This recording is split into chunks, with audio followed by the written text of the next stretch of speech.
రావాలంటే మనకు ఒక పాలసీ మాకు ఏర్పాటు చేయండి కంపల్సరీ. మీరు ఆర్టీసీని తెలంగాణ అంటున్నారు, సచివాలయం తెలంగాణ, ఎందుకు మా పాలసీని చేస్తున్నారు? మేము వాళ్ళని కుమ్మనట్లేదు.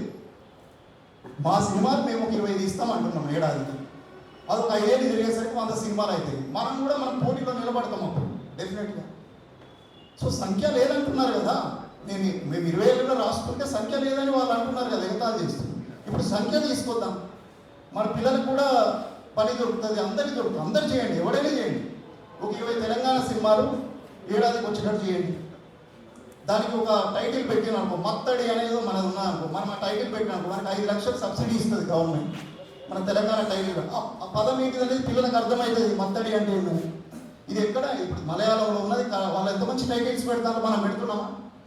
సో ఇవన్నీ చేస్తే తప్ప ఇప్పుడు నాకు ఆశాజనకంగా ఏమున్నదంటే, బెంగాల్ గవర్నమెంట్ కొత్తగా తీసుకొచ్చిన దాంట్లో చాలా బ్యూటిఫుల్ అనిపించింది నాకు. అంటే ప్రాంతీయ సినిమాకి ఇంత బలం పెరుగుతుంది చూడండి. సో మన దగ్గర కూడా తెలంగాణ సినిమా ఎదిగేందుకు 100% ఛాన్సెస్ ఉన్నాయి. ఎందుకంటే మనకు సాహిత్యం ఉన్నది, కళలు ఉన్నాయి, సంస్కృతి ఉన్నది, పండుగలు ఉన్నాయి, మనదంతా కట్టు వ్యవహారం అన్నీ ఉన్నాయి. కాబట్టి కంపల్సరీ మనం ఆ టెక్నాలజీకి మనల్ని తీసుకుపోదామని అంటున్నారు. మన పిల్లలు కూడా రెడీగా ఉన్నారు మనం చేసేందుకు. దానికి మనం కన్ఫ్యూజ్ కాకుండా 2 పాయింట్లు. ఒకటి ఫిలిం స్కూల్ పెట్టండి, రెండోది మాకు ఫిలిం పాలసీ పెట్టండి.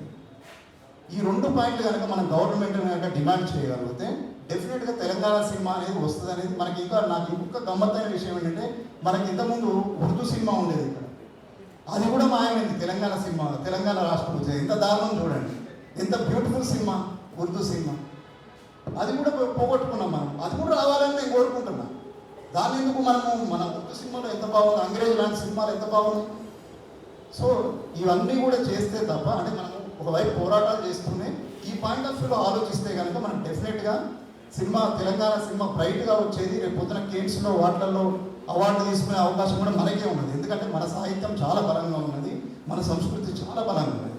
తెలుగుకు లేదా ఆ అవకాశం. సో మనం వాళ్ళని ఏమనట్లేదు, నీ 3 ట్రిలియన్ ఎకానమీలో వాళ్ళని కూడా పెట్టుకోను, కానీ మేము కూడా దానికి సహాయపడతాం అంటున్నాం. మేము 20 సినిమాలు తీస్తామంటున్నాం ఏడాది, మా అవకాశాన్ని కలిగించమని డిమాండ్ చేస్తున్నాం. ఇది నా point. Thank you very much. సీనన్న చేసిన సూచనలు కూడా మనం పరిగణలో తీసుకొని, భవిష్యత్తులో కూడా ఇవన్నీ అభిప్రాయాలను కూడా పరిగణలో తీసుకొని ఒక స్పష్టమైన ఉద్యమ కార్యాచరణ కూడా కొనసాగించవలసిన అవసరం ఉంది.